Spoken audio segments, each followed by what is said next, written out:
हरिदासेर गुण कहिते प्रभु हैला पंचमुख, कहिते कहिते प्रभु बाड़े महासुख। तो हरिदास ठाकुर के गुण कहते कहते महाप्रभु पंचमुख हुए, यानी 5 मुखों से एक साथ गुण कह रहे, इस प्रकार से गुण कहने लगे।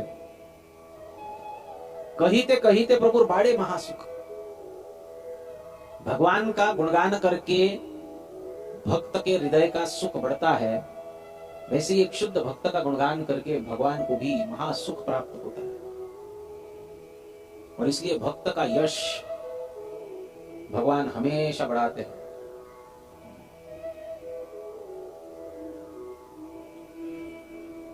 पितामह भीष्म जब अपना शरीर त्याग कर रहे थे तो भगवान वहां पहुंचे, कुरुक्षेत्र में बाणशैया पर लेटे थे और राह देख रहे थे कब श्री कृष्ण आएंगे, उनका दर्शन लूंगा और मैं शरीर, उनको इच्छा मृत्यु प्राप्त थी। तो एक बहुत सुंदर संवाद होता है,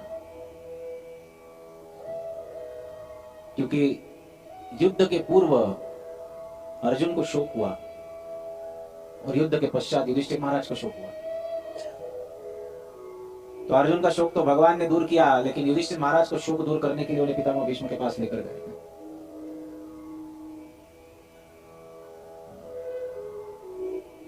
और तब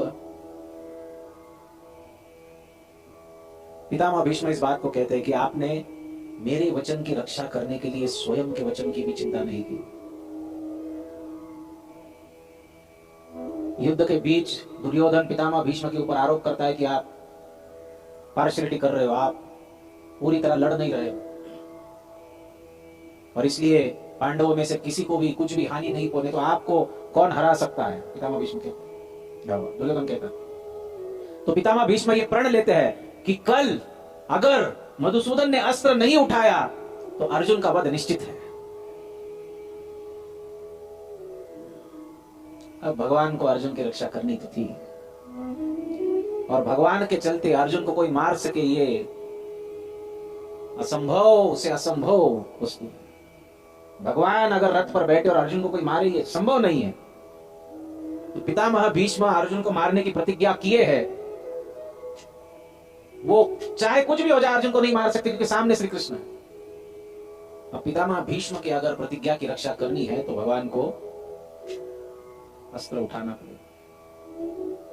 तो भगवान अस्त्र उठाए, अपने उनकी खुद की प्रतिज्ञा थी कि मैं कभी अस्त्र नहीं उठाऊंगा, उन्होंने अपने प्रतिज्ञा को तोड़ा लेकिन भक्त की प्रतिज्ञा को रक्षा की। तो भगवान भक्त के यश को वर्धन करना चाहते हैं। प्रभुपाद जी से पूछा गया कि सारे अवतार केवल भारत में ही क्यों जन्म लिए, पृथ्वी पर इतनी सारी जगह है। तो प्रभुपाद कहेगी कि भगवान चाहते थे कि भगवान का प्रचार करने का क्रेडिट मुझे मिले, इसलिए भगवान इधर नहीं आए। वो भक्त के यश को वर्धन करना चाहते हैं।